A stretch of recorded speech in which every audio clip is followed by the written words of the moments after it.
So let's bring it back down to brass tacks. What are we actually going to do about this? What are we proposing specifically?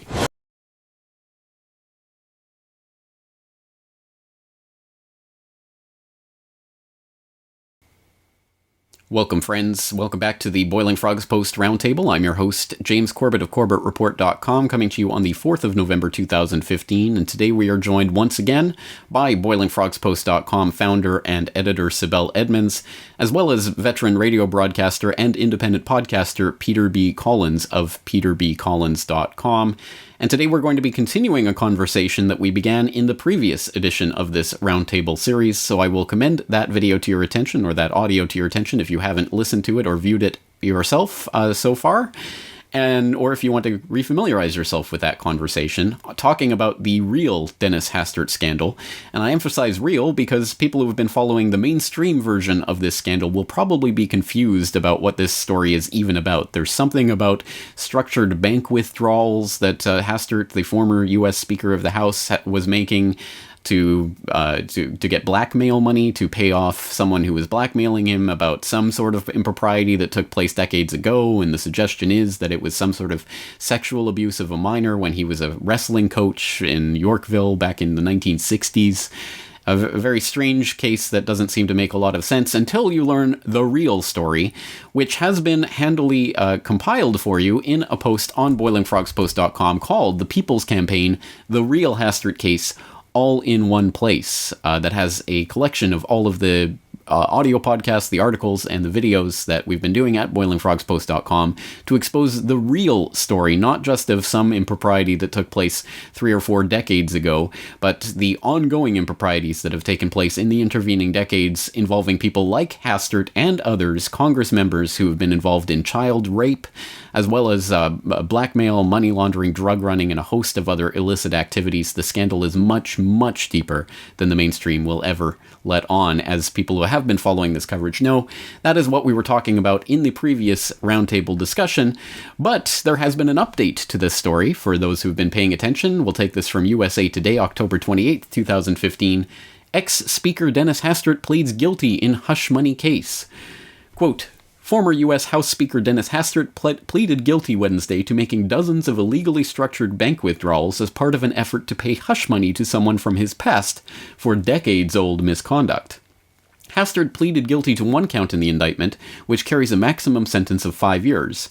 Under the plea agreement, federal prosecutor Stephen Block recommended that Hastert, the longest-serving GOP speaker in history, be sentenced to 0 to 6 months in federal prison. Emphasis on 0. A judge will make the final decision on the terms of the sentence and may reject the prosecutor's recommendation. Sentencing is scheduled for February 29th. With the guilty plea, Hastert, 73, may be able to keep further embarrassing details about why he agreed to pay $3.5 million to an unidentified individual from Yorkville, Illinois, out of the public eye. End quote. And of course, that is about as far as any of the coverage will go, talking about this plea deal and what is at stake here. Sibel, Peter, let's bring you into this conversation. First, Sibel, anything at all surprising about this plea deal that you predicted would happen? Of course not. As we have stated publicly, as I went on record 2 months ago and predicted that this was going to happen. And I'm glad you emphasized 0 because that's where the emphasis is with this plea bargaining. And for people who have been following our coverage, they are not surprised, but the conclusion, I believe, is much more severe and significant than most people believe. The message it sends is you can be a pedophile, rapist. If you want immunity, if you want to be protected, run for office, become a U.S. representative. Also, there is a great parallel here. We always hear about media people covering this children raping Taliban officials in Afghanistan. And I know it's going to sound preposterous to some people, but how different is our Taliban here? You know, these are our government representatives, and including our so-called Department of Justice. This is what they do. They engage in child rape. pedophilia, they are thieves, and they get away with it. They have full immunity. So we are looking at a case of U.S. Taliban, basically, in United States Congress. Peter, any thoughts? I would add that the hope of Hastert and the government prosecutors is that this will completely put a lid or seal the cover-up in place over former Speaker Hastert's deep corruption and personal misdeeds. And I just want to take a moment here to thank Sibel Edmonds for the courageous exposure that she has offered based on her knowledge and what she has dug up as a good journalist. And she has created an entire package that is almost like an IKEA piece of furniture. And so if there are any journalists or people who work in the corporate media who view this discussion podcast, I encourage you to go to Boiling Frogs Post and click on the package that is called where do I have it here? I had it up. The Real Hastert Case, all in one place. And there, with just a little bit of assembly on your part, you could construct one of the biggest exposés in recent American history and shame the leading elements of our corporate media and, as Sibel likes to call it, the pseudo-independent media, who have just been very happy to scratch the surface on this case and leave it at that. And it begs a lot of questions that we're going to try to deal with today about why the American people are so passive, why they're so willing to accept this very sloppy investigation, the sloppy reporting of it, and what is clearly a very well-executed cover-up of misdeeds that start with campaign finance and go all the way to personal corruption of a sexual nature. And in between, the national security of the United States is put at risk, and the ability to blackmail leaders like Dennis Hastert, both during and after he left office, is another vulnerability that should bring out the chops of any good reporter. But as we have discussed, there is precious little, curiosity even on the part of major media outlets about the true depth of the Hastert story. Well, congratulations, Peter. Not only have I never in my life imagined that Boiling Frogs Post reporting would be compared to IKEA furniture, but I am also surprised that that analogy actually makes sense to me and does not offend my sensibilities. So that is quite a feat. Well, yes, I agree wholeheartedly that that Sibel needs to be commended for her part in bringing this information to all of us, and for the cookie crumb trail that she's left there for any enterprising would-be reporter who apparently does not exist. All right, let's move on to the next part of this conversation, because as Peter brought up there last time, of course, we were talking less so about, at the end of the conversation, we were talking less so about the Hastert and what was or was not happening in the courtroom with him, which again was a foregone conclusion, because let's remember he was not on trial for child rape or anything of that sort. He was on trial for the restructuring withdrawals from his bank account, so make of that what you will. But the ultimate point of this is, well, why hasn't the public reacted to this? Why haven't they cared about the sloppy reporting and the other things that Peter was mentioning there? And I think that the conclusion of this will tell us a lot about where we need to go in the future on this topic. So let's go back to Sibel.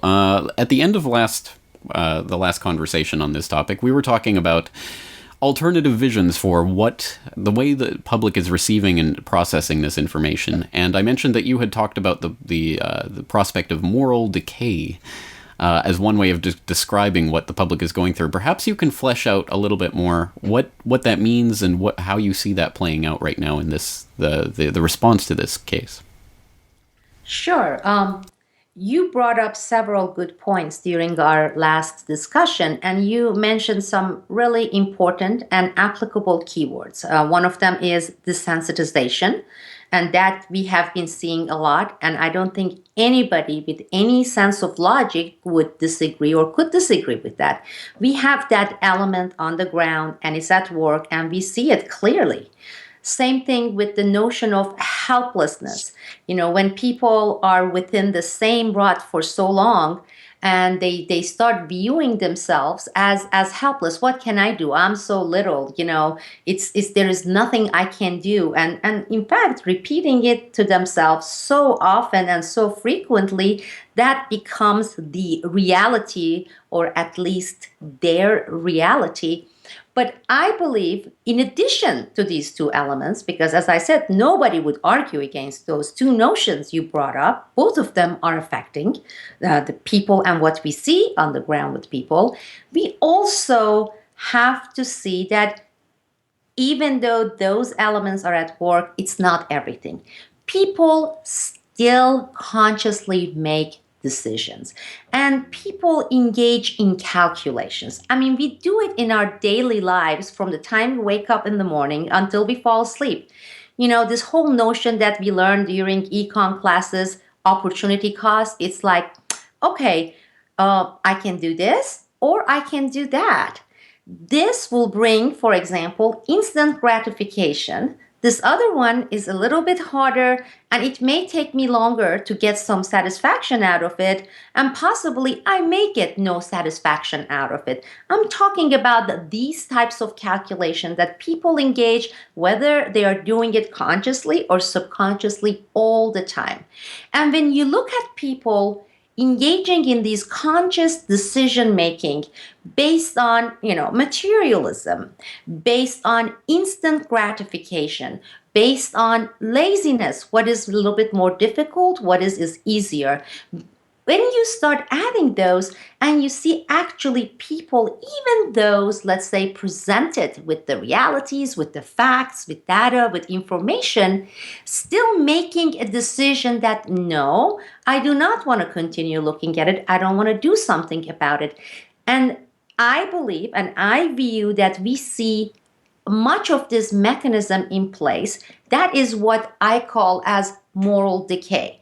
And as I said, there are various reasons for it. The consumerism, the materialism, you're looking at the instant gratification. Well, what would you call this whole dependency and seeking instant gratification? There is give or take. You're looking at all these people. I'm not saying everyone. And that's a good point. I just want to pause here. We got many viewers from your website and our website, collective websites, saying, I am not one of those people and I care. We know. In fact, most of the things that we are putting forth here is not about you, the viewers who are tuning in at Corbett Reports or Boiling Frogs Post. You're supporting your activists to a certain degree. So please don't take that. How come you're accusing me? We are talking about the majority, and even you, the viewers, would accept the fact that the majority are in this boat. So you are among our us, the irate minority. So that's what I mean by moral decay. People saying, oh, the other day I was looking at the statistics. U.S. has the highest rate of sexually transmitted diseases, et cetera, et cetera. But then you're also looking at people like, I want to go to the bar, I want to get lucky, I want to get laid. Well, these things go together. I just mentioned opportunity cost. Good things never come fast and easy, or rarely come fast and easy. So when you're looking at society that is putting aside many traditional, whether they stem from cultural or their religion or their own set of personal principles and values, and go with this trend, then that's what I call the decay, the moral decay. That's what we see. And whether it's on Hastert issue or other issues we are covering, that element is also at work, and it's at work really heavily. That was what I meant. Well, I would offer a couple of things. One is that for decades, the media and various communications outlets have been going lower and lower to reach what was called the lowest common denominator. And I think that in many respects, the American public has accommodated that and moved into a lower form of intellectual behavior. And this is not reflecting IQs or socialization or class, but people are so willing to be anesthetized by what is on television. And, recently I took a 3-week trip to Spain. And it was really interesting because in Madrid, in Barcelona, and in many of the smaller towns that we visited, people are not sitting at home in the evening watching a flat screen TV. They get out, walk around town, say hi to their friends, go to the bar and have a drink and some tapas. And it's not that they can't be, treated like sheep or misled. My point is that their culture is much less insular than ours. And so the rewards in the U.S. are you work hard, you go home and move into some form of isolated splendor, whatever level of splendor you can afford, and then you zone out. And whether you're using alcohol or prescription drugs or, recreational marijuana is now available in 4 states, the whole impetus is to check out, not to take responsibility, not to get involved, not to challenge yourself intellectually, not to challenge yourself politically. And so we've reached the point where we openly pander to the lowest common denominator, and it creates it enables the process of manipulation. And so I don't view the American people simply as victims of this manipulation. They have acceded to it. They may not have, in your terminology, Sibel, made that opportunity cost decision of, am I going to read Boiling Frog's post today, or am I going to go to the Huffington Post and get my celebrity fix? But many people consciously make that choice, and they are easily led into the comfort of celebrity bullshit, as opposed to the challenge of the calamities that are occurring around us, and we watch and profit from them, but we don't really get actively involved. Well, that's interesting. I think it's interesting that in a way that seems to suggest that we can compartmentalize people based on their media consumption choices, which I think is true. I think there is obviously a reflection between the media people choose to consume and the type of person they are or end up becoming as a result of that. But that, I think, speaks volumes to what perhaps the deeper root of this problem is, which is why I think I bray at the idea of moral decay as if there's been some sort of shift in the general moral compass of the general population. I would frame it more as it's a somewhat esoteric point, but I think, let's put it this way, if you put someone in a room where Dennis Hastert or anyone else was raping a child, I don't think many people would hesitate about what to do there. They would react physically and violently, and justifiably so, in a situation like that. I mean, it obviously would be incensing. But we are now in a almost completely mediated society where almost all of the information we receive about the outside world is coming through media of different sorts. And so whether you go to the Huffington Post or you go to Boiling Frog's Post or you go to whatever, site or television channel or what have you for your news information, that is going to greatly influence your view of the world, what is happening in the world, who you are in that, how you identify yourself within that. So it's in that context that I think we can situate the change that is taking place in people's ability to act or interact or react to these types of problems. And I think the polarization of the media, specifically in recent years, recent decades at any rate, is very much plays into that, especially, for example, in the mainstream U.S. Television network context, where people are now constantly driven by outrage over can you believe this Democrat said this? Can you believe this Republican said this? And it's always trying to pit people at each other. So I think people's outrage button has been pushed so many millions and millions of times over the past several years that it does start to wear out after a while. That's the type of desensitization I mean. But obviously, again, that doesn't apply, I think, to people who are tuning out of that corporate media matrix to get into the alternative media, because they've already made the decision that particular type of outrage machine is not what they're looking for. There's a lot to say there, but let's not talk about this amongst only ourselves. Of course, as you mentioned, Sibel, there have been hundreds of comments, replies, emails, all sorts of different feedback that we've been getting. So let's bring some of the viewers into this. And in my recent Questions for Corbett podcast series, I highlighted a couple of the responses that I've received so far, including one talking about the environmental effects of things that can influence our reaction to these types of things. As you were talking about, Peter, we're talking about recreational drugs or prescription drugs or whatever, alcohol that people turn to try to desensitize themselves to this type of information. And people were talking about some of the other environmental toxins that have been creeping into our environment more and more lately as potential ways that we could be being subdued without our knowledge. We also had a comment that I highlighted again with someone expressing frustration. Well, what are we supposed to do about this? Yes, we are outraged. What do we do about this? Which seemed to be an overall theme that was repeated among many listeners and respondents. Let's just go through a couple from my own website.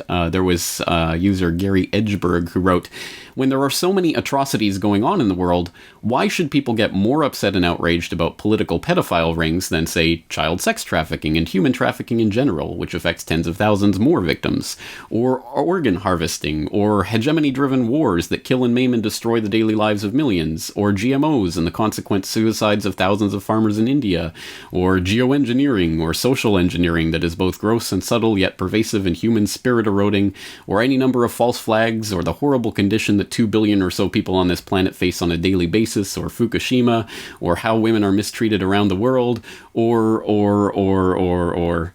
If we are going to get outraged and show that we care, where do we start, and where does outrage and our ability to care end? Furthermore, what exactly do we do with our outrage, and how exactly do we care? Who measures our outrage and caring responses and deems them adequate or inadequate?" Interesting points there.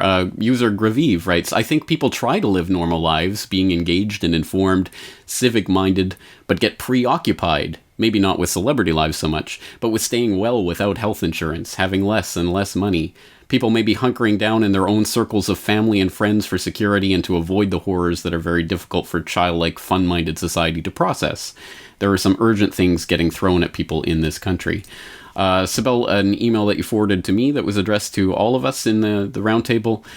Briefly, in my opinion, there are probably at least 3 categories, not just 2, as James described. The irate, or more informed minority that wants to do something and, like Sibel, have in the past tried various routes and found them mainly unsuccessful. Then the largest majority that are mostly clueless and are more concerned with Dancing with the Stars and the Game of Thrones. But then you have the fairly to very politically active that simply will not stray too far from the MSM, Republican Democrat leadership, or the respectable education informing their opinions. Those are informed voters that have fact-filled debate about Benghazi and how Clinton cleared her emails, but won't consider seriously Mena, Arkansas, or Vince Foster, etc. Or on the other side, people who will complain about Bush being a war criminal but won't consider 9/11 being an inside job, or even that the hijackers were trained and allowed into the country. They'll hear or read stories like Hastert and glimpse the larger implications, but won't allow themselves to address it head-on for various reasons. It ruins the educational and left-right paradigm that's foundational to their worldview. In my opinion, it's like they just want to hope that Hastert is simply a really bad apple. Okay, lots of different takes from different perspectives. Sibel, Peter, your perspective on this. Well, with the first comment that you were reading, and that was someone saying, well, does it have to be either or? That's one question I posed to that commenter. And also the other thing is for us to start viewing these as separate deals rather than seeing the major connections and the common denominators among them. Everything, or almost everything, I couldn't keep track of all the examples this viewer gave. If you really step back, I'm not talking about 1 or 2 steps, take maybe 15, 20 steps back, then you look at and you start seeing, look at it and you'll start seeing the pattern emerging. Okay, so that's, and when you look at that pattern, you see they are not different cases caused by different causes. Many of them are the result of the same macro 2, 3 causes that we have been covering, we have been talking about it. And as far as the other comment goes, which I found it really profound, the one that was addressed to all 3, 4 of us, it's true because it confirms what I was just saying, that they do make this conscious decision to a certain degree of looking the other way. They consciously don't want their paradigm shift or be challenged. And I want to emphasize the word conscious. And Peter brought up so many great points. I'm thinking, here we go. I can spend half an hour, 45 minutes on really great points Peter B just made. And from culture to what you saw, Peter, because I come from a different culture. I have been here for 28 years, and I can tell you I haven't been adjusted at all to what you described, because I grew up and I had that. And I spent 2.5 months last summer. I was in the midst of it in Middle Eastern countries, in European countries. They are not drugging their kids. They are not taking antidepressants. They are not in front of TV. Relatively speaking, compared to the American population, and the socialization, they make eye contact. We sit down, we have teas, and we talk for hours. Everybody's out there seeking human contact, and so there are so many jewels in there that you mentioned. And I was going, I was nodding and going like this. But the other important thing that I believe we need to emphasize has to do with, well, I know, James, you have been emphasizing a lot of things. There are changes that needs to be made within individuals. Instead of saying, well, how am I going to get 5 million people to say, how am I going to do with me, maybe my immediate family? That's extremely important. That's the starting point. But the second thing is also there are things that need to be done in a more collective manner. Now, the danger of that becoming, the group think, when you start suddenly becoming another party, another bureaucracy and leadership, and to be able to get out of it. But one of the things that I think is related to what Peter mentioned, that I believe it affects the culture here, and that started long before 9/11, long before 70s or 80s. I mean, you're looking at so many elements leading these, urbanization, the industrial era. When you started looking at this mega cities formation, and people going from extended families, agrarian societies, into nuclear family, and now they are pouring into nuclear family. Even that is being dissolved. They want people to remain these isolated individuals. You know how much emotional support people drive in cultures like where I came from and where I go and visit. Just being with this network of extended family members, and the function that in the past grandmothers served by giving some, I'm not going to say dictate or advise or lecturing, but talking from experience, things that may look huge to us at the age 24, 25 during the first year of marriage. We want to know that it's normal. Well, that function today is being served by all these psychoanalysts and the psychologists, and then together supplemented by all the pills that are going. All those roles were dissolved and narrowed down into what we are seeing today. So that again went through this time span. And as far as some of the possible solutions, reaching these people, informing, that's where I am right now. And that is, for example, with this Hastert campaign, we saw, yes, we have some supporters. We have this reach of, let's say, 20,000 or 40,000 or say 50,000 between your viewers and Boiling Frogs Post and a couple of other networks and supporters. Okay, 50,000. And there are still millions and millions who say, I don't know about this. I couldn't find out about BFB or Corbett Report. No, I didn't know. How do we get the message or messages expand and reach more people? That is the question, and that's where I am today. Peter? Well, I mean, there are a couple of things. One is that I believe Americans have kind of maxed out on compassion and on their ability to absorb outrage. And we have so much contrived outrage. And you and James alluded to that earlier. But I can't tell you how many homes of people who don't identify as conservative or Republican, where you enter and Fox News is on a TV, either in the kitchen or in the living room, constantly. And people, it is a kind of addictive thing, and people get hooked on breaking news, and Donald Trump attacked Ben Carson, and Ben Carson didn't attack back, and so I think that people have become, that there is a certain element of people who are just fed up, and they've stopped paying attention except to sports or specific things that they think affect them or their families. And there are also many people who appear to be able to detach quite a bit and absorb a lot of what passes through their media channels, whatever they happen to be, without really reacting or being affected by them. And they have a kind of head down, I'm going to go to work, I'm going to pick up my check, I'm going to take care of my immediate family, and I'm not going to make any waves or ask too many questions. And that's a very Soviet-style attitude that has really been effectively spread across much of our population.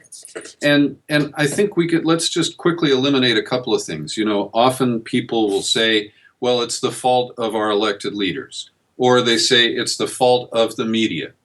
Well, yeah, but it's my fault. It's our fault. Because we know our government has tortured. We know that the drones kill people wantonly and are not precision devices. We know about all of the trampling of human rights and constitutional rights that have occurred just in our recent history. But people appear to be willing to accept the new normal as long as they can make their car payments and watch the big game and be considered cool when they, show up at a little party somewhere. So I think we have to, at least for the purposes of this discussion, or at least for this moment, discard all the excuses and all of the finger pointing, it's his fault, it's her fault, it's their fault, because we really have the ability to access the information, and we still have enough constitutional rights to form groups and meet publicly and advocate for our standards and points of view and policies. But more or less, we don't.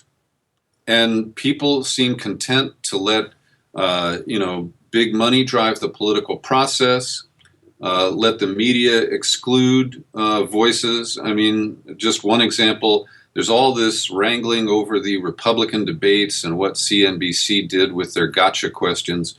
Well, Fox set the standard for that, and CNBC was just trying to catch up. But the other side of that is that the networks have excluded Lawrence Lessig, who met the criteria to be included in the Democratic debate.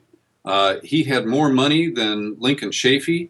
He was showing up in the polls, parallel to Martin O'Malley and ahead of Lincoln Chafee.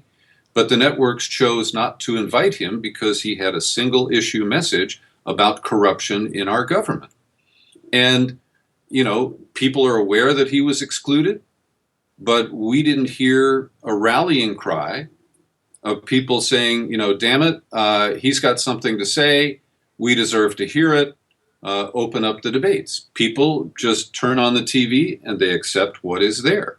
So my comment at the moment here is that people should look in the mirror and say, what more could I be doing? How could I, make different choices to be more aware of what's going on and find ways to do something about it? All right, a lot of good points there. I'll make one using a comment from my website from user Al Saleh, who I like this point. He says, forget the general public and their random motives. Focus on your circle of influence. That advice resonates with me because it is something that I think I very much agree with, which is the idea that, yes, obviously we're trying to reach out to the general public. Obviously we want this information to go mega viral and for millions upon millions of people to be talking about this at the dinner table. And hopefully, with the information we put out there, hopefully it will get out there. But that can't be our only goal. We can't just rely on this, everyone else is suddenly going to become switched on to this. There has to be something that we can actually do about this, that we can start implementing. That really resonates with me. But let's heat things up. This is a round table. We're going to hash things out and debate. Peter, it sounds to me like you're saying that one of the answers, or an answer or an outlet for this, is going to come through the political process. And if only Lawrence Lessig could get into the debates, we could get a serious debate about this. I fundamentally reject the notion that there is going to be a political answer to these problems. I just don't see it. I obviously am a voluntarist and a flavor of anarchist. I do not think that there's going to be a political process that is going to solve this problem. Let's expand on that point. I think we have to start talking about what it is that we see as the solution, and I do not see politics as the solution to this. Okay, I'll go. All right. Well, here it is. I find myself torn between several principles that I agree with on both sides. Okay, and the reason I do not subscribe to this complete anarchism notion, from my point of view, and why I haven't subscribed to it, is because for me it starts with this view or principle or the belief we have on human nature. Okay, what people are like. Now, let me put it this way. If majority of people, 99%, or all people, or a big chunk of people, where let's say you and Peter and Guillermo, I could really see such notion taking effect, okay? But knowing the reality, there are things like, like notion of greed, okay? Different types of drives, self-centeredness, and all these other notions you bring that governs many people. I still believe, maybe that's a cynical point of view, as majority of the people, I do not and cannot view myself in the midst of those people without, and I tell you, the system you're talking about, I don't want to work within this system because everything is broken. So whatever you try to build in something that is so rotten and corrupt, I'm talking about foundation, it's going to collapse. Doesn't matter how great the person is. Although I believe that opportunity should have been provided to that person, and not that person was going to solve anything, but that was that example exemplified that. But my example for people analogy is, think about this foundation that is rotting. It has termites in it, and there is this land movement under it, what you call it, the landslide, and totally rotted, right? It's about to it's terrible. And you bring in these people who are trying to decide to put a different awning on it and a nice shutters and a beautiful curtains. They are trying to decorate, and put things like, oh, if we can make the chimney this style when the foundation is rotten. So a lot of things have to be done in foundation level. Now, with the anarchy notion, I just give you an example of my own parents, okay? I had a father who spent most of his life with activism, as a doctor, as a surgeon. He spent a big portion of his time helping people without receiving money. And then I had a mother who fought that and doing those things every single day of her life. For her, it was stupid because at the time, let's say in Iran, we had a lot, okay? My dad, he was a very well-known surgeon. We had tons of money that was coming from he as a surgeon. So for my father was like, What more do you want? You have those security, the house, this and this, and I'm doing this portion for people. For my mother was, I want more. I mean, it's not enough. I want even more. And I think a lot of people fall into that category. This exemplifies different kinds of people.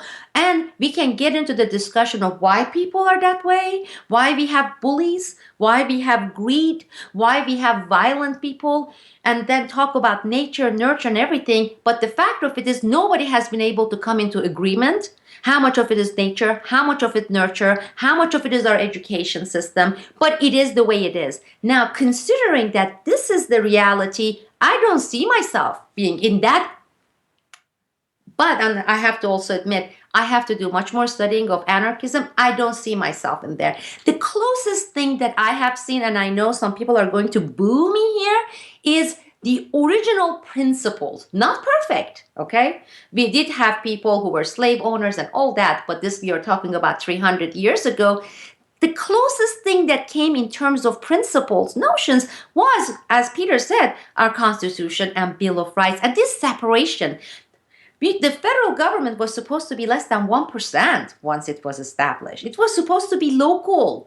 It was supposed to be communities, okay? And so to me, that is as close as I have seen to, compared to everywhere else I have lived, everything else I have studied as to that. So that's my beef with anarchism.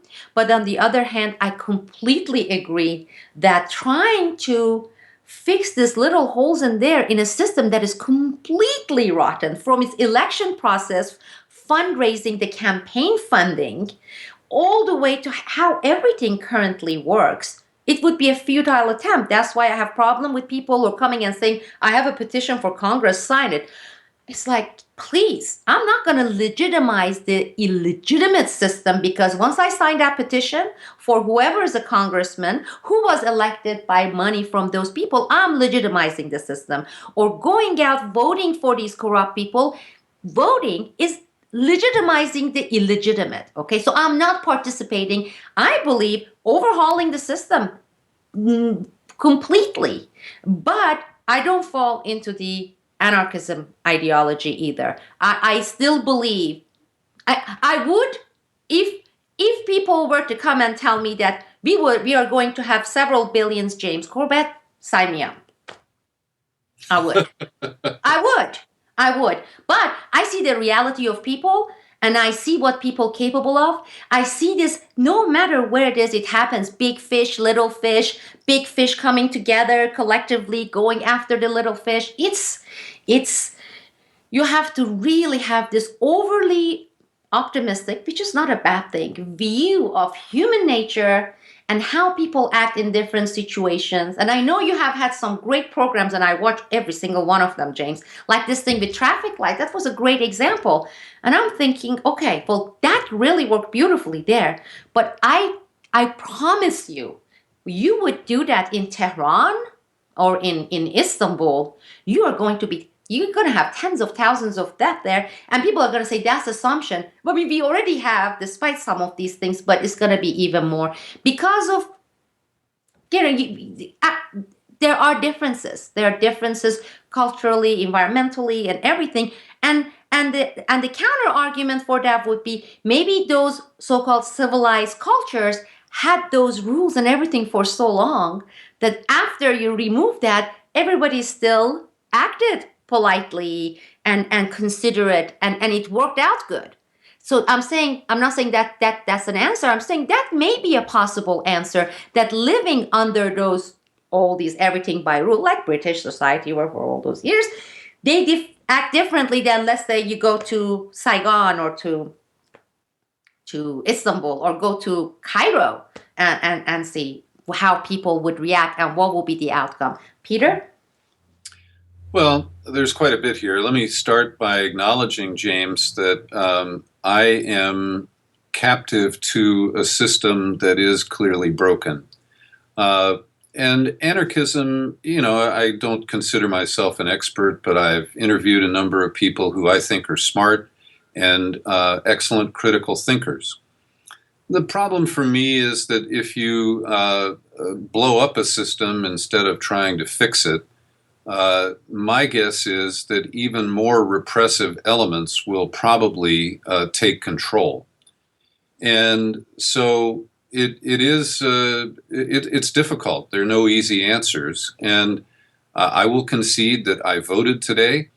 We had local elections, and I know the people who are running for my town council and the issues, and I feel good about that level of participation.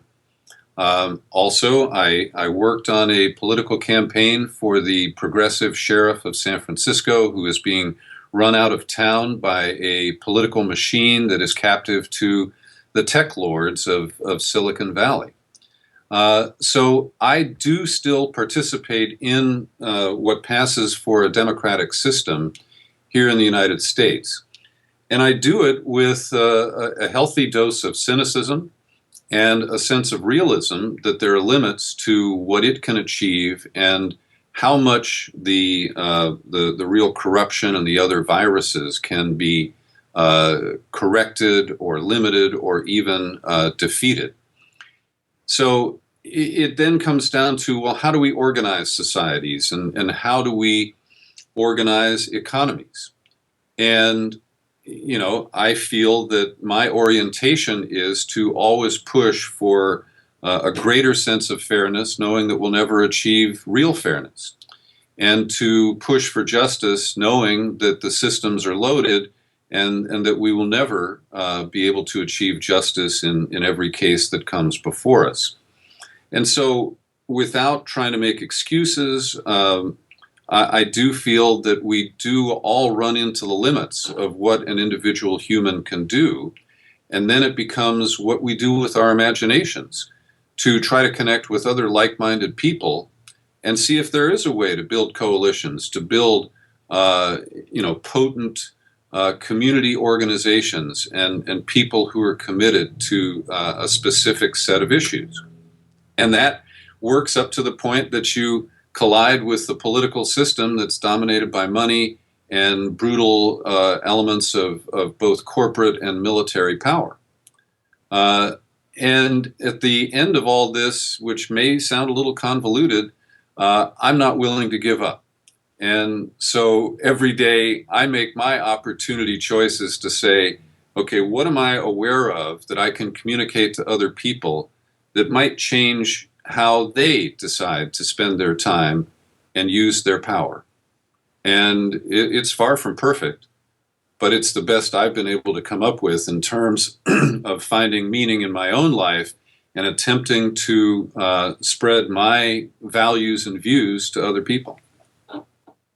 All right. Well, I think there's actually a lot of agreement between all of us on some certain basic points. I completely 100% agree that we are not going to reach utopia nirvana, and we're never going to have, that perfect place. So anything that demands that as the end result of whatever we're working at is doomed to failure. So I think, yes, incremental change and incremental improvement is what we have to work towards in whatever way we see fit to do that. And Sibel, I completely agree with you about human nature. Unfortunately, there are not several billion James Corbetts on this planet. Oh, if only. But no, I completely agree. There are repressive, nasty, violent, terrible people out there. There always will be, 100%, which is why I think we should not institute monopolies of violence called governments populated by those nasty, repressive, violent people in the hopes of saving us from nasty, repressive, violent people. It is doomed, I think, to the exact type of way that we've seen that wonderful idea of, the limited government and just a small little thing, and it'll only do this and it'll only protect our rights, becoming the most sprawling, corrupt, disgusting empire in the history of human civilization. I think that's not by accident. I think that's the way these systems inevitably devolve. But anyway, I think 3 bloggers talking about what political system, grand system we should have is like theologians arguing about how many angels are going to dance on the head of a pin. It amounts to nothing, really, in the real practical, real everyday world. So let's bring it back down to brass tacks. What are we actually going to do about this? What are we proposing specifically? I have been teased that both James and Sibel have some interesting ideas that they have not yet shared with me, that they are about to spring on all of us. So Go ahead. Well, we're going to have James start because he's in this unfair advantage that he has. I ended up sharing what I was thinking or what I am planning or I'm looking into with James, and he hasn't had an opportunity to share his with me. So I'm going to be hearing it for the first time, Peter. And so let's start with James and have him put his idea forward of what his vision for the next move forward for the media, that's what we have been doing, all of us. And then after James, I'll go. All right. Fair enough. That is fair. You put me at a disadvantage because I formulated my idea in sort of response to yours, so now I have to figure how to introduce it without And you're smart. talking about your idea. All right, well, my idea goes back to something that I was talking about at the beginning of the year, the idea of implementing solutions in the real world that we can manifest in our own lives. This is something that I always talk about because I think this is ultimately what matters. And again, I think we have to keep focused on trying to spread this information and change consciousness and things of that nature. But I think we are more likely to do that by leading by some sort of example. And the example may be small, but the example makes a difference, especially when it is in a visible format. I think people will respond to the example more so than they will respond to people saying, look, this guy's a child rapist. What are you going to do about it? I don't think that's something, that's not a message that's going to resonate with most people. So the question then is, what example do you lead by? What do you actually do? And I think there is clearly, I think if the response to what we've done so far has shown anything, there clearly is a community of people out there who are watching these reports, who are incensed by this, who do feel frustrated like we do, who want to do something. So how do we harness that, and what do we do with that energy? And I think there must be a way that we can take that energy and direct it at actually helping real people in the real world. For example, I guess there's two ways you can go with this. One would be to say, okay, we're all outraged and we all hate what's going on, so let's form a vigilante committee with pitchforks and go after Dennis Hastert personally, vigilante justice or something. I don't think that's going to be a solution for a number of reasons, but mostly because, obviously, the state isn't going to appreciate that or allow that to take place, amongst other reasons. But the question then is, how do we actually help the people who have been directly actually affected by these things? And I don't know if we'd ever be able to identify or, find the victims of people like Hastert or whatever the case may be. It's not just about the Hastert case, but whatever type of political corruption case we're talking about, finding and identifying those particular victims, but finding and identifying people, for example, who have been victims of child sexual abuse and actually helping those people directly.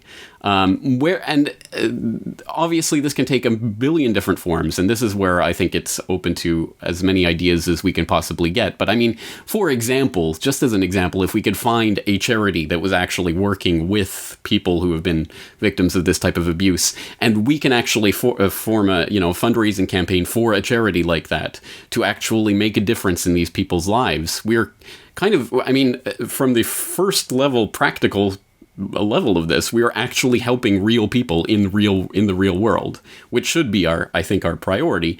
But secondarily, again, if people see that these crazy conspiracy internet bloggers are not just talking and talking and talking about this, but actually manifesting a movement that is having a real effect in the real world, and we can organize on certain key issues and actually help real people, again, I'm open to different ways of that can be done. But if we can actually do that and people see that, I think they will respond to that much more strongly than just listening to another report about how everything's corrupt and everything's going to hell in a handbasket. So that's just the general broad outline of my idea, and I'll throw it over to you, Sibel.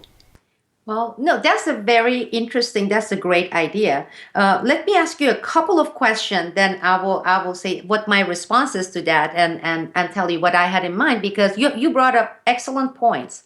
But you said, let's assume we find an organization, an NGO, okay? So you're looking at an NGO, organization that is not NGO. Oh, okay. That means you're already looking at some sort of an establishment, right? An entity that has, some funding, they have some psychologists, they have legal counsel, and blah, blah, blah, who work with the system that we're already saying is not legit, okay?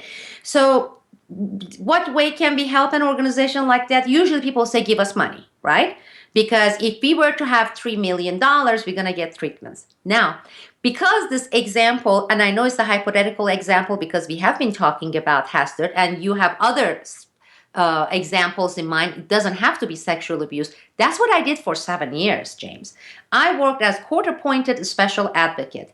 I investigated over 20 cases of sexual abuses, some severe ones, and I did it as an investigator by going and investigating the case, building the dossier for the judge, because this would be after the government would go remove the child, put them in the foster care. I had to go and keep up with the foster family, go to the psychologist that the child was assigned to, go to the biological parents, etc., and gather evidence of how this child was abused. And I picked the most difficult field, which was the sexual abuse. And I'm talking about severe cases.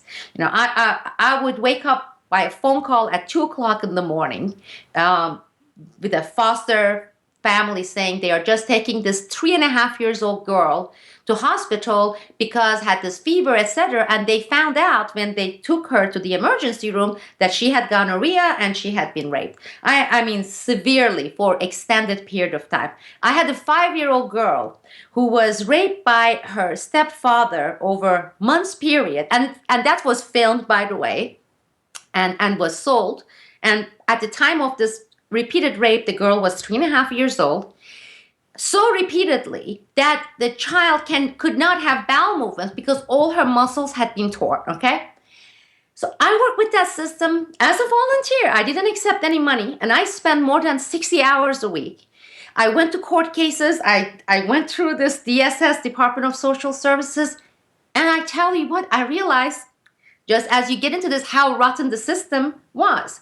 You had many organizations, nonprofits that got money, lots of money, like court-appointed special advocate, CASA organization, tens of millions of dollars, okay? And what they wanted to show their funders, and these were the people who ran it, you know, originally CASA started by really wonderful people who had the best interest. They were idealists, okay, Peter? They were idealists. They were great people. But they retired, they died, and it became an organization, became a company. You don't pay tax, but you have a CEO that makes $300,000, and you have all these people. So all they wanted to show, the papers that they went and intervened in these cases, but they never show the result of what happened to those kids, because some of those kids were placed with foster families that were 100 times worse, okay?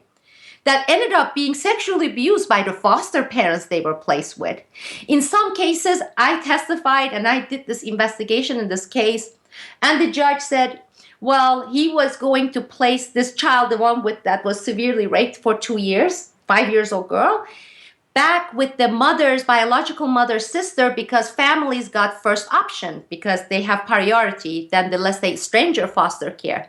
Well, the mother and the stepfather, which was actually a boyfriend, had complete access to this child because they were there. They lived in the same quarter. So I would go to court and I'm sitting there and I'm seeing this guy who has been raping these kids, smirking, and the biological mother who was high, you know, with all sorts of drugs. And the solution, and they said the case was successfully closed. They removed the child. All this stuff got found out. After 2 years of shenanigan, the child was placed with an aunt who herself had 2 kids, were on all sorts of medication, with full access to the rapist, the mother's boyfriend. So what I'm trying to say is, I love the notion, but then it ends up boiling down to details like, yeah, I have it here in Bend, Oregon. There is this organization, same CEOs. Whoever started it, people who are like you, James, who are like Peter, with great objectives, sincere, really wanted to help.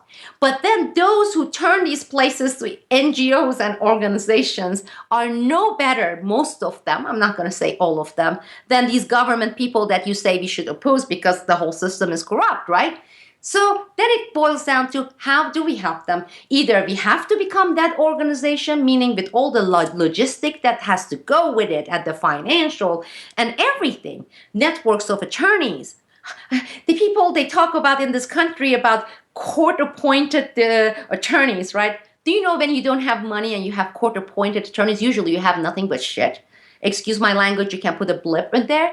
The guardian ad litem attorney assigned to this girl, out of 5 court hearings, she didn't show up for 3. I had to go and testify instead of her. I'm not an attorney because that was not a money case. But in the court paper, in the organization papers, everything looks great, James. The child was assigned a guardian ad litem attorney, foster care, and the psychologist, and blah, blah, blah, and taking to the case. So that's for that. So, but I don't shoot down the idea. I think your idea to lead by example is absolutely perfect, because much things that we say, we end up maybe being hypocrites. It's like, yeah, well, what are we doing? Why don't we show it by example? Same thing with our raising our kids. I know that most of the best things she's learning is not my lecture, but by watching me doing things, okay, or engaging in things. So I'm completely for that idea. And I would love to hear about the mechanism to achieve it, to overpass these parasitic entities who are making tons of money from children being raped. And they like to show these files to say, oh, these things were provided BS, okay? And for example, one good opportunity is this whole law about there is no statute of limitation on murder, but there is for raping children, minor. I don't think there should be. But then again, we go back to this whole notion of government or no government. That means we're going to be working within governmental channels.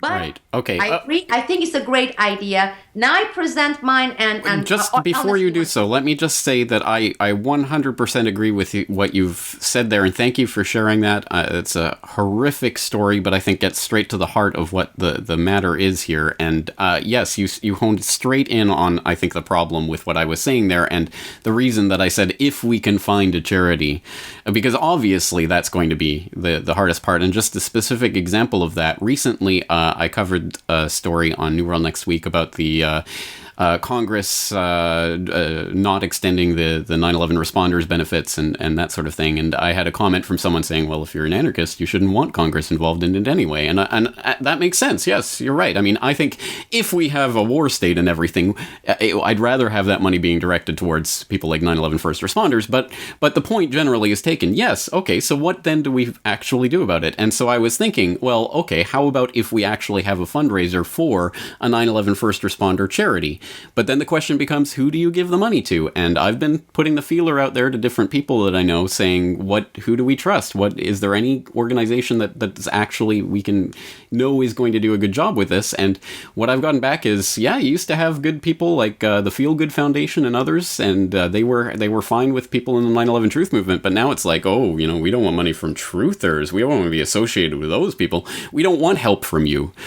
So yeah, you're exactly right. If this becomes a thing, what organization do we give our money to? That's completely not what I had in mind there.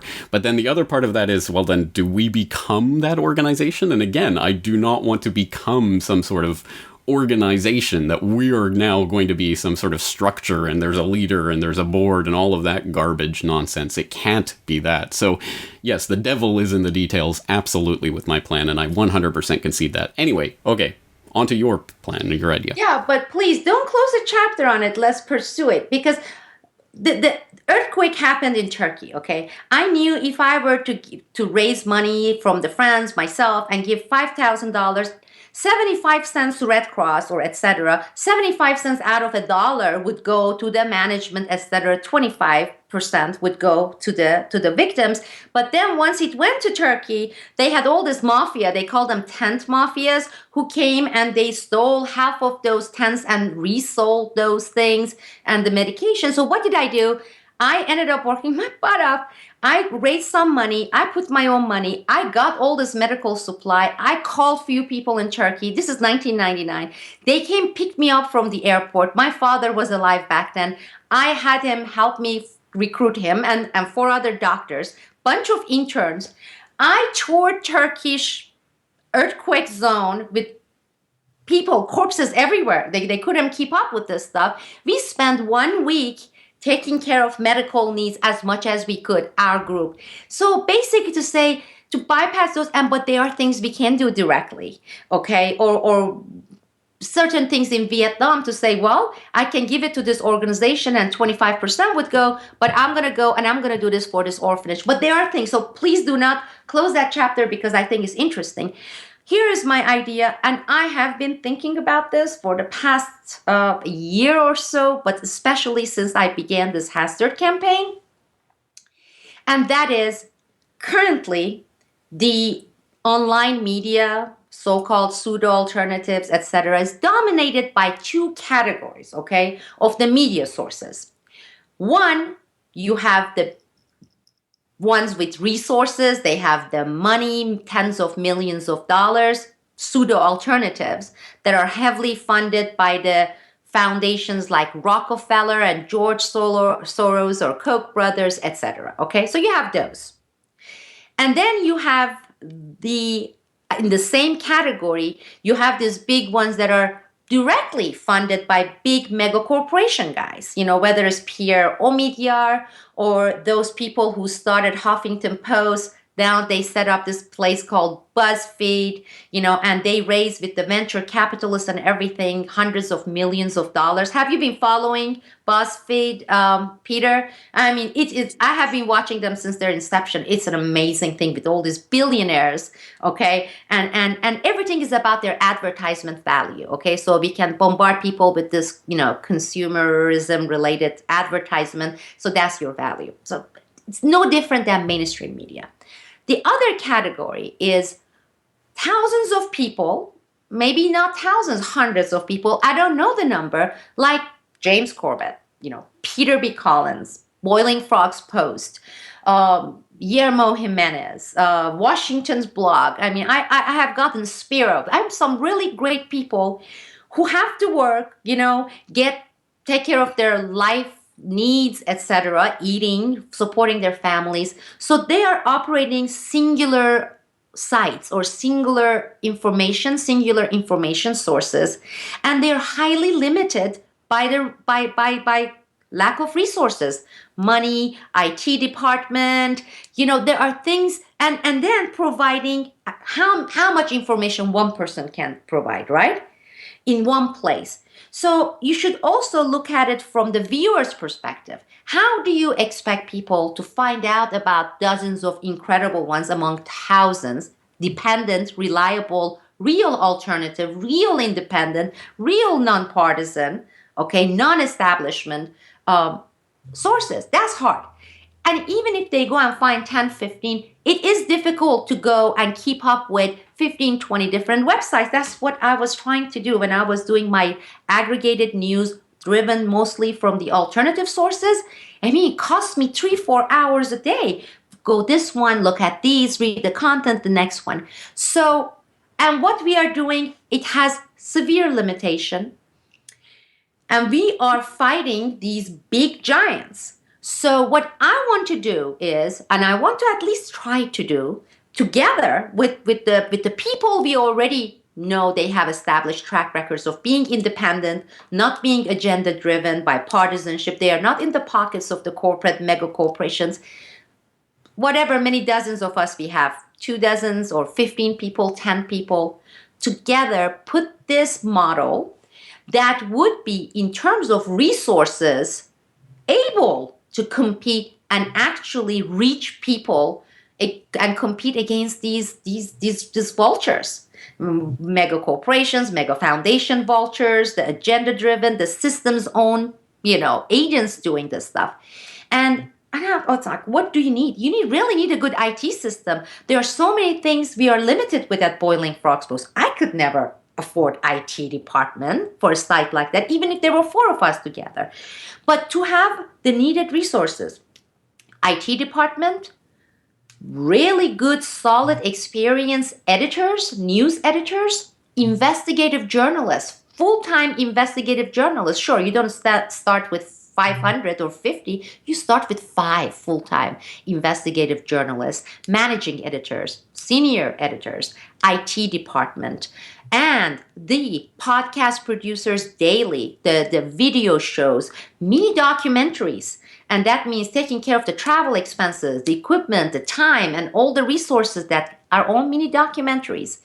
And have this and good select news, like what the significant news, the ones that are being completely blacked out by the mainstream media. You're looking at a multi-million-dollar organization entity.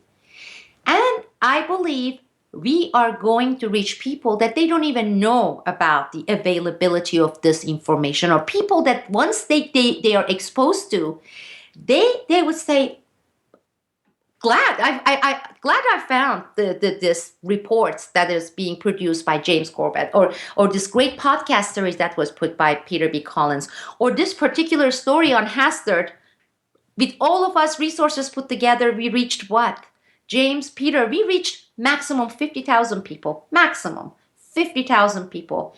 But with an organization like that, we can reach millions of people, because we can.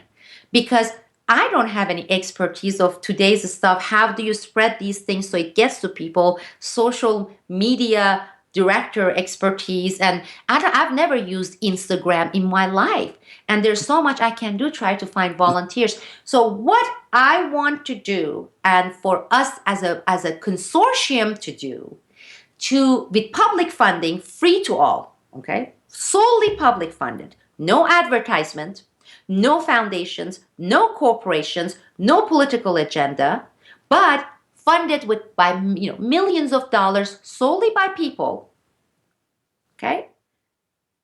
And then go after those guys, because then we put something like what we did with Hastert's case. Peter, believe me or not, even these shameless, spineless people could not ignore it when they know that millions of people have seen it. Do you think they don't know that we reached 37,400 people? Sure they do. They can shrug it off like they did with whistleblower cases, real whistleblower cases, with Ross Dice case. They've been doing that for a long, long time. But do you think they're going to be able to really not only ignore, we're going to put them out of business? So that's the model I have in mind, that I'm thinking I would like to put the program together, consortium together, everything, including going and finding the most capable editors, okay, news editors, but with integrity records. I don't want the guy who worked for 25 years for New York Times, because even if he started as a great guy, after 25 years there, something happens. It's like a disease. It's like bubonic plague. You catch it, okay? I think you can rehabilitate only to a certain degree, but it's still people like Bill Conroy. Bill Conroy has been doing this for 35 years. He's a person with, I'm talking as an investigative journalist, but to have the journalists, to have the editors, to have our consortium, that in one place people come and visit and they get to see Corbett's work, they see Peter's work, they see our podcast series, they have investigative reports 3-4 times a week, significant news of the days, discussion forum, activism forum. For example, what you just brought up, James, with let's say we want to take on sexually abused children, to start the campaign there. But again, these forums, you do need some IT capabilities. You do need committed moderators, because you know what happens. This spam people come and put porno pictures in there, or you have people coming and putting awful languages in there. I want to say, I don't want to have Boiling Frogs Post expanded a little bit, do this. No, I want to know if we can test, and we may fail. If we fail with crowdfunding, everybody gets every single penny they have put in this 100% back, because it's a third party, the Kickstarter or Indiegogo or whatever it is. We'll see which one is the best one, and then we'll invite people, and we have that 2 or 3 months, and we present them with, these are the people, these are the things we are going to provide, these are the editors. We are going to be not the little tiny little mouse. This is going to be the bulldog alternative media. Currently, it doesn't exist. That doesn't exist. And we have the people already. We have a pretty good base. And with that kind of funding, whether establishing a IT department here with 3-4 web administrators, IT experts, the content managers. I'm talking about, if we're going to do it, the way I see it is to do it with a project that's going to be at least $2.5 million, solely funded by people. We don't reach it, maybe we'll try it again 1 year later. Or maybe we say people are not interested, whatever, I don't know. But if we don't, people get their money back. So it's not like, oh yeah, there are some people who want to, no.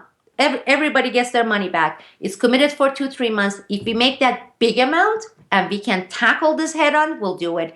And I want a lot of people who want to produce great stuff, but they can't. They are working. They are supporting families, so they can maybe do one podcast, maybe every 2 weeks.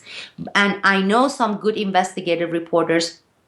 I know some good whistleblowers stories that need a forum to put out there. But I need reporters who go and travel and do the digging. I don't have that travel resources for travel to go to DC and do that and come back and do the fact checking. So that's my idea. And the reason I kept calling preposterous, because coming, from Boiling Frogs Post, BFB report, Sibel Edmonds, this little whistleblower, or even 6-7 of us, it's like, you guys really believe you can go out there and raise millions and have the system required, the resources required, and then go and say, now we're going to challenge, because I believe we can. I really believe we can.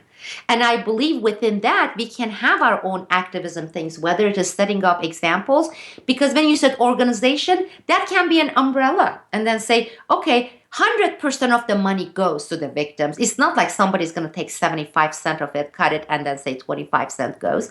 And if it's going to be some travel thing required, we can take care of it. And preposterous, maybe to some people. Crazy, I don't think so. Am I hopeful enough that it can be done if we can get enough people? And once it's done, it can show that it can be tremendously successful. That I'm confident. I'm 100% confident. All right, let me respond to that before we throw it over to Peter to be the judge of what we will do for the rest of our lives. My response, okay, so the way I'm framing this is creating the New York Times of the alt media, and I don't mean that in the negative sense that we could take that. I mean that in the sense that people think of the New York Times as the paper of record. So creating the place to go for alt media, with in terms of quality, the quality of the work that would be able to be performed. Given the funding, we could do, the in-depth kind of documentary reports and travel and having editorial and team and all of that. We could have the proper setup to do this in an exceptionally good way. And it will also be, since it is the place to go for quality alternative media journalism, everyone will go there. It'll be huge. It will be more effective in getting these ideas out there and changing the kind of the mainstream narrative and all of that. And for the first part, I think completely laudable. That is obviously something that is needed, is sorely needed, is to have the ability to do this, to fund. I mean, it is a huge thing to fund a properly done news organization that can collect news and editorialize properly and do all of this and collect it all and have it there for people. It's extremely important. On the other aspect of it, the popularity side of it, I do not know if that audience is there for that. And I say that because when you look at something like a BuzzFeed, that is not the comparison for this. God, BuzzFeed, sure. Gawker, those sites are not the comparison. Top headlines on BuzzFeed: here's what waffle cupcakes look like, and they are just heavenly. There's a Canadian breath spray for sale on Amazon, and the reviews are hilariously awful. BuzzFeed is not the comparison. So if we're looking in the comparison in the alt media sphere of what we're doing, you can look at, I don't know, a ProPublica, an Anti-War, Global Research, InfoWars.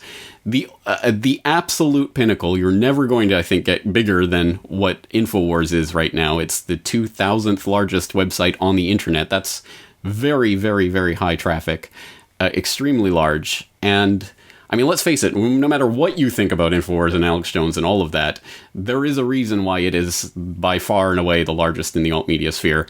And I quote, "You really think you're on a winning team? You really think the devil is going to deliver to you and your family in the end?" End quote. Which is, I mean, I think we know why that resonates with large numbers of people. It's vastly entertaining.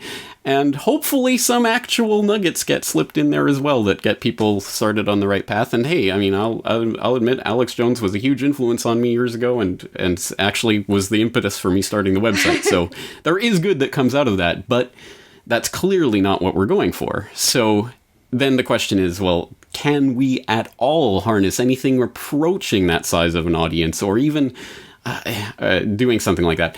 So that's one thing. That's sort of the technical side of this. But then there's my other response to this, which is from my own experience. I bristle at the word consortium. I bristle at the idea that I have worked my ass off for years to get the independence that I have now, that I literally am beholden to no one. I am here because I have the subscribers who are supporting me. I could not thank them enough for that. But it is the Corbett Report is my site, and I say anything I want, or don't say anything I don't want.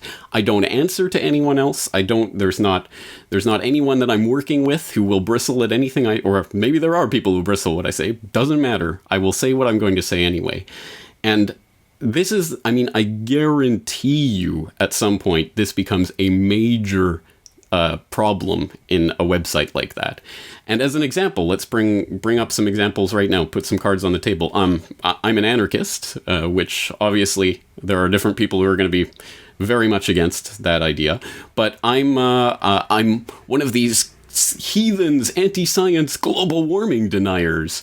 I'm pro-life. All of these ideas that will make Peter's head explode, I'm sure, in apoplectic rage. And good. I'm not here to get into those debates, but I'm saying those are things that will really matter. I've had episodes of my podcast about Planned Parenthood Exposed and other things that, again, not only, Peter and other people would have huge problems with that, but their audiences would have huge problems with that. So now, if I'm on this consortium website, and Peter's also on this consortium website, and our respective audiences are all going to this consortium website, and his audience sees what I'm talking about, and my audience sees what he's talking about, and suddenly I'm answering for what he's saying. Nightmare. I absolutely bristle at that.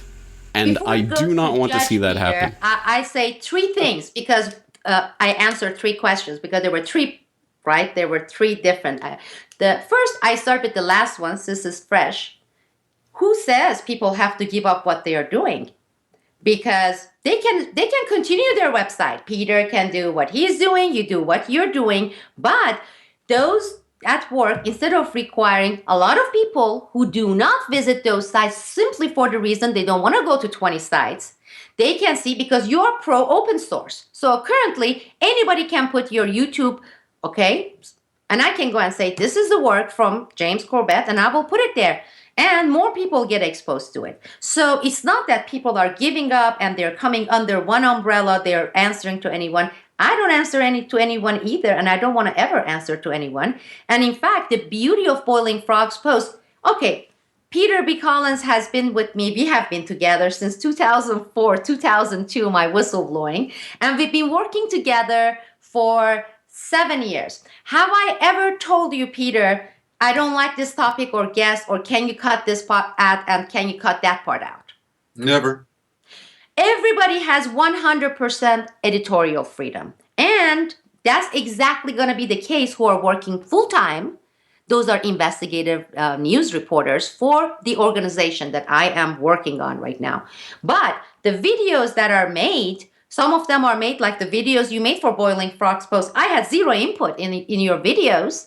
And it's the same thing. So you didn't have to. So consortium does not translate to answering to anyone. That's number one. Number two is the fact that they have 5 million people. I just talked about moral decay, guys. I don't want those people anyway. And I believe a smaller irate minority people, let's say the 30 out of 50,000, 40,000, 100,000, the people that support you. For me, it's far more important than having 3 millions of people who are going to expect to see vagina pictures and penis pictures. I don't want those crowds. They're gonna pollute my site. I can't prevent them from coming and visiting this website if we have it, when we have it. But I am not going to say, oh, if we were to bring some entertainment and promote this, this thing, they put silicons in their butts now, and that's like currently surpassing breast augmentation. I found out about it a few months ago. There are people like that, and they would never come. I don't want them on our place. So I don't care, millions. But is it possible, and is it true that there are hundreds of thousands of people who do like what you're producing, or who would like it, but they have never been exposed to it? I've never heard of this person. Oh my goodness, I love it. Oh, thank God I found BFB. Well, this is going too slowly. To bring and showcase all these places is a great thing. The other thing you brought is differences of, that's what makes Boiling Frogs Post to my liking and to many people liking. Some people who are going to get offended, they can get out. I don't care. First of all, it's not paid. So it's free. So nobody can have it. Oh, well, I'm not going to pay you anymore. Pff, fine. Next crowdfunding time, you don't pay me anything. You don't pay the organization anything. But there are people who appreciate the fact to say, my goodness, nothing has sanctity on the site. They go after libertarians. They go after Democrats. They go after Republicans. I mean, there's someone in the past was my friend. I did criticism of Dan Ellsberg. I don't put anything out saying, oh, but we don't cover global warming anyway. That's not our cozy thing. But no, that won't happen. So for all three, I would say I'm absolutely with you, James, but there is no way I would want to have for us and that kind of a site. And by consortium, nobody answers to anything. In fact, you submit, and you get just the way it has been working with BFB. And that's a great track record to have. 7 years since I started it, and I have never told a single person to change their word or tone or topic or guest. In fact, I have had some guests in some people's podcast productions submitted to us that I would like, but you know what? It's not for me. Some people are going to like it. Some people are going to find value for it. And I want them, that is what it means by nonpartisan. There may be a libertarian view. There may be a liberal view. There may be an anarchist view, more than one, more than five. And how could you evaluate and really engage in critical thinking if you are not exposed to all of them? Great. I want people to be exposed to all of them. And people who have problem with it, don't come. There's nobody forcing anyone to come there. Don't donate. Nobody's forcing anyone to donate. Run us out of business. Maybe we'll never be able to raise it. Maybe we'll raise it. Maybe we'll be in operation for 1 year, but it hasn't been tried. As you said, BuzzFeed, ProPublica, blah, blah, all of those, Politico, etc. Those are Washington Post transfer people. You got establishment going to another establishment. But nothing like this has been tried. And this is something that I believe we can try and we can give it a chance. It has a big chance that it can be more successful than all of us collectively have been able to do. Meaning you separately, and which is very successful, James, BFB separately, Peter B separately, and a dozen of other people separately, bring them together and this will dwarf that because it will also be viewer friendly. It won't force people to go here, here, here, here. I'm dizzy. I can't keep up with all this stuff. And to be able to organize it, format it, and give it to people and have the activism forum. And Peter, I'm going to shut up. Well, there's a lot here. And let me reduce it to 2 points here, one kind of aimed at each of you. And that is that I haven't heard from a listener who invited me to check out James's work on a specific topic since yesterday. And I routinely hear from people, and I'll just give you an example. I recently interviewed Stuart Wexler, who's written a book about white extremists in the U.S., and it included chapters on the King assassination and on the Oklahoma City bombing. And I interviewed him and I let him offer his point of view. I didn't try to introduce a competing narrative. And several of my listeners criticized me for it. And I accept their criticism. And one of them said, he sent me a link to a James Corbett podcast. I think it's an interview with William Pepper, or it's based on his work. I'm not sure. I haven't clicked the link yet. But I welcome that. And I can learn from James's work. I don't necessarily have to adopt his view about abortion rights or about climate change to learn from the very high-level, competent work that he does. And so, likewise, I am comfortable being included in Boiling Frogs Post, where we have a range of points of view that get expressed and delivered. And we rely on the intelligence of our readers / listeners / viewers to make up their own minds. And that, to me, is the rich tradition of real journalism, not the kind of journalism product that is what is often passed off in the U.S. today.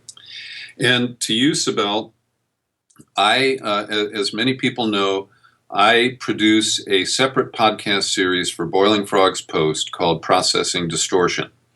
And when I will include an excerpt from a Processing Distortion interview in one of my own podcasts, I will get 3 or 4 emails saying, why can't I use my subscription to peterbcollins.com at boilingfrogspost.com? And I always tell them that we tried. Sibel, you and I and Matthew, your husband, talked about this several times, and we have been unable to merge our subscriber systems in a way to make that work, but we're open to it. And I think that both of these examples show that we have some shared listeners and some people who are exclusive to each of our respective streams. But if we collaborate at the distribution level and give people access to the variety of our work at one location, which doesn't mean that there isn't still a Corbett Report, there isn't still a peterbcollins.com, That's right. But we unify it and collect it in one place where people can easily find it with either a single subscription or a contribution, however the model is set up. I think that is in the best interest of our audiences. And on that basis, I'm very willing to explore it and to look for a plan that would protect the independence that James values so much, and I deeply respect that, James, while we honor the interests of our audiences and look for ways to build density without having a top-down structure that says, Peter, you're going to talk about the NSA this week, and you got to toe this line. I never expect that to happen. Exactly. And also, I wouldn't object to fact checkers or people who work on the editorial side, because I'm a one-man shop. I've got Chloe here, but she just keeps me company. And so, I do see the potential that we could grow into a network that doesn't become a corporate type entity with all of the drawbacks that we've been discussing here today, but that does have the benefits of serving our audiences, sharing those audiences, and then expanding them overall. No, absolutely. Well said. And I'm glad to hear that. But that's exactly what I have in mind. And that is, in fact, it will make it even more valuable, because that's what I meant by consortium, meaning everybody has their own things. They do things, but everybody's work gets to be showcased in certain front page section of that. So if Peter B had one particular show on pbc.com, and if it's open to public, I'll make sure that's showcased there. And we also have the arrangement we have had, meaning there are, the work that there will be work that Peter will do original for the site. But again, no editorial interference with people, no management or micromanagement, because I hate that kind of a thing. I don't want it to be done to me, and I don't like to do it to other people.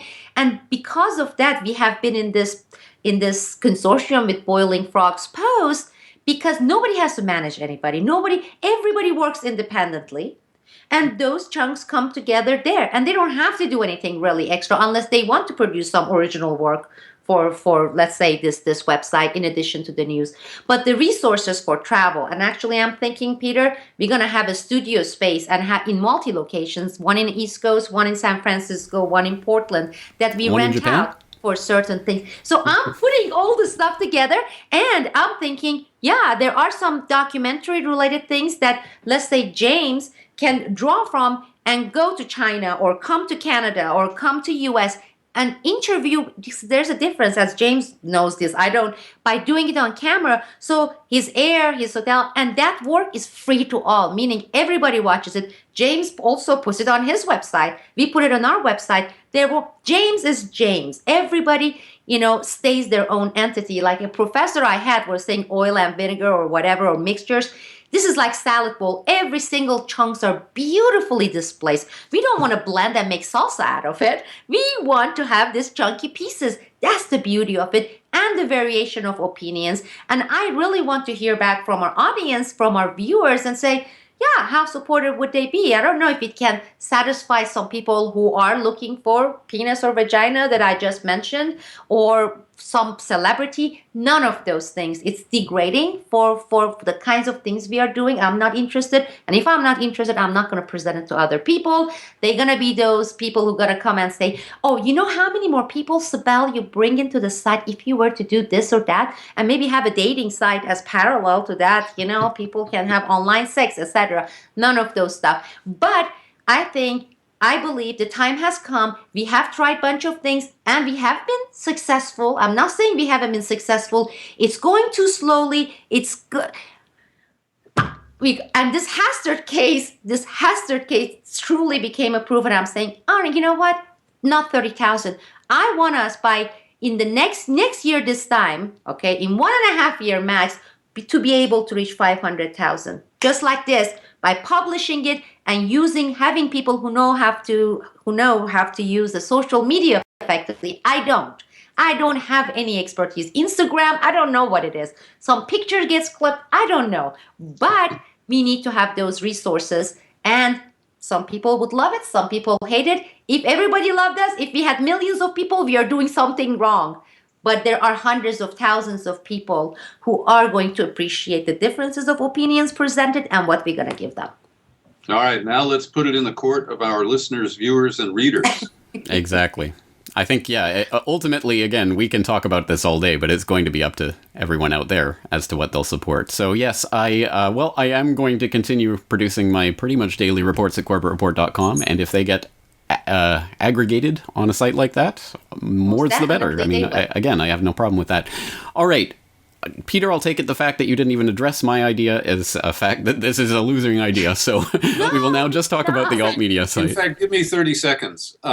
James, I believe that any way that we can find to directly support the victims of the oppression and corruption that we report on can not only be good for those individuals, but also help highlight the problem and the lack of response or addressing it from institutions. And I believe much more in direct action. I will never give a dime to the Red Cross. After the San Francisco earthquake in 1989, they came through here and raised $100 million, and then they didn't spend it in the Bay Area. They had to be shamed into spending half of it. And so I understand what you're describing. And if I could help one of the victims of Dennis Hastert's illegal behavior, I would be open to doing that. Finding the right mechanism and with a delivery system that doesn't involve all of the existing voracious and carnivorous charities, I would be very open to it. And I do practice that myself. I'm not going to tell a lot of stories here, but I help people one-to-one when I can. And I don't look for publicity, and I don't look for any other reward than the real satisfaction of knowing that I was able to use some of my limited resources to help somebody who had less. And that is a model that I will always respond to. Yes. Same and here. Yeah, exactly. And I'm sure that all of us do things like that in our personal lives that we don't like to publicize because we're not that type of people. But I think the point is to create a phenomenon, an example that will allow others to participate in it. So anyway, all right, lots of stuff on the table for today. And as you say, this is going into the court of public opinion, or our public at any rate, and ultimately your responses, the way that you interact with these ideas is going to influence the way this proceeds and what we end up doing. So your feedback is not just encouraged, it is demanded. You must leave your feedback on this and where you think this is going to go from here and how it can best proceed. And we're going to have to sort through this and find our way through towards this. I don't believe there's any kind of time frame as of yet of this idea, Sibel, that you have.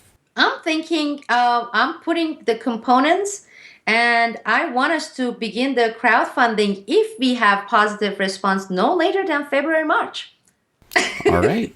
Well, there you Okay, go. There's a target. So again, yeah, please give us your feedback and let us know how, when, if you're willing to participate in either of these ideas. All right. So much to discuss, but we've already been gabbing away for hours here. Let's wrap things up. Once again, Sibel Edmonds is at boilingfrogspost.com, Peter B. Collins is at peterbcollins.com, and yours truly, James Corbett, is at corbettreport.com. Until next time, thank you for listening, and thank you for your participation. Thank you.